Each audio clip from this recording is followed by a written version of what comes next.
بسم اللہ الرحمن الرحیم۔ روہیل وائس کے معزز دوستو السلام علیکم۔ میں ہوں روہیل خان اور آپ دیکھ رہے ہیں روہیل وائس چینل۔ لاہوت لامکاں حضرت سخی سید بلاول شاہ نورانی رحمۃ اللہ علیہ کا مزار۔ حضرت سخی سید بلاول شاہ نورانی رحمۃ اللہ علیہ کا مزار، جہاں ہر روز سینکڑوں چاہنے والے زیارت کو آتے ہیں۔ حضرت سخی سید بلاول شاہ نورانی کا شمار صرف پاکستان ہی کے نہیں بلکہ دنیا کے بڑے بڑے بزرگوں میں ہوتا ہے۔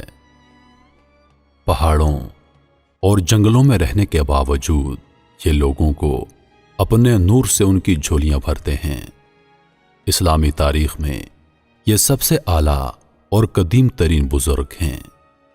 ان کی ولادت کے بارے میں کوئی نہیں جانتا، البتہ ان کی رحلت کے بارے میں پتہ ہے، یعنی اس دن جب انہوں نے دنیا سے ظاہری پردہ فرمایا۔ سخی سید بلاول شاہ نورانی کا عرس مبارک ہر سال 10 رمضان المبارک کو منایا جاتا ہے۔ اس زیارتگاہ کی تاریخ ایک ایسے مقام سے جڑی ہے جو بلوچستان کے علاقے کھسدار میں واقع ہے۔ یہ جگہ لاہوت لامکاں کے نام سے جانی جاتی ہے۔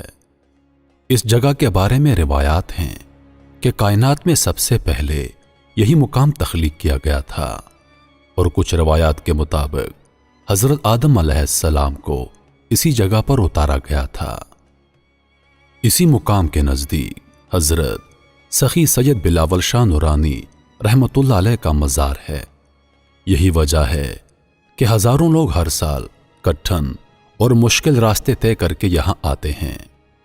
ان مشکل گزار راستوں سے گزر کر مزار تک پہنچنا ہر نئے آنے والے کے لیے نہایت دلچسپ اور پرتجسس ثابت ہوتا ہے۔ ان لاکھ مشکلات کے باوجود کئی چاہنے والے چاہت کے ہاتھوں مجبور ہو کر نورانی نور ہر بلا دور کے نعرے لگاتے مزار تک پہنچتے ہیں اور نورانی نور سے فیضیاب ہو کر واپس جاتے ہیں۔ اگر اس مقام تک پہنچنے والے راستوں کا ذکر کیا جائے تو کراچی سے حب کے راستے بلوچستان جانے کا پہلا پڑاؤ محبت فقیر رحمۃ اللہ علیہ کے مزار پر ہوتا ہے۔ محبت فقیر رحمۃ اللہ علیہ کے بارے میں کہا جاتا ہے کہ آپ حضرت علی رضی اللہ تعالی عنہ کے غلام تھے۔ پھر اگلا پڑاؤ قدمگاہ کے مقام پر ہوتا ہے۔ قدمگاہ کے بارے میں کہا جاتا ہے کہ یہاں حضرت علی رضی اللہ تعالی عنہ کے پاؤں کے نشانات ہیں۔ ان نشانات کو ریشمی جھالروں سے سجایا گیا ہے۔ یہیں پر ایک پتھر بھی رکھا ہوا ہے جو روایات کے مطابق کھٹ جبل سے لایا گیا ہے، جس پر واضح اور قدرتی طور پر کلمہ طیبہ لکھا ہوا ہے۔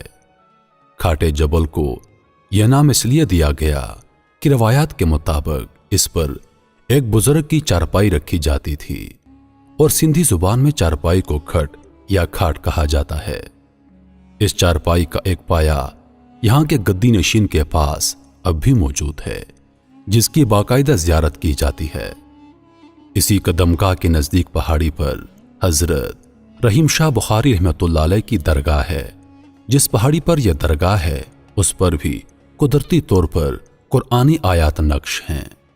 حضرت سخی سید بلاول شاہ نورانی کا مزار یہیں سے قریب ہے۔ یہاں ایک مسجد بھی ہے۔ اس مسجد کے بارے میں کہا جاتا ہے کہ اس مسجد کو کسی نے تعمیر نہیں کیا بلکہ یہ اپنے آپ ہی وجود میں آئی ہے۔ اس قدمگاہ کے نزدیک ہی پریوں کا باغ بھی ہے۔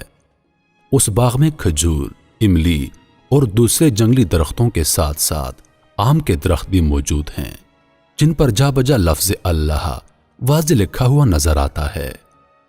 یہاں کے بارے میں روایات ہیں کہ یہاں ایک ظالم گوکل نامی دیو کی حکومت تھی اور لوگ اس سے بہت تنگ تھے۔ ان لوگوں نے اللہ سے دعا کی تو وہاں ایک نورانی چہرے والے بزرگ تشریف فرما ہوئے اور لوگوں کو اس دیو سے آزاد کروایا۔ اس بزرگ اور اس دیو کے مقابلے کے واضح نشانات اس پہاڑ پر آج بھی موجود ہیں۔ اس مقام پر جا بجا ایسے نشانات موجود ہیں جس پر بھاگتے قدموں، لڑائیوں اور خراشوں کے نشانات واضح ہیں۔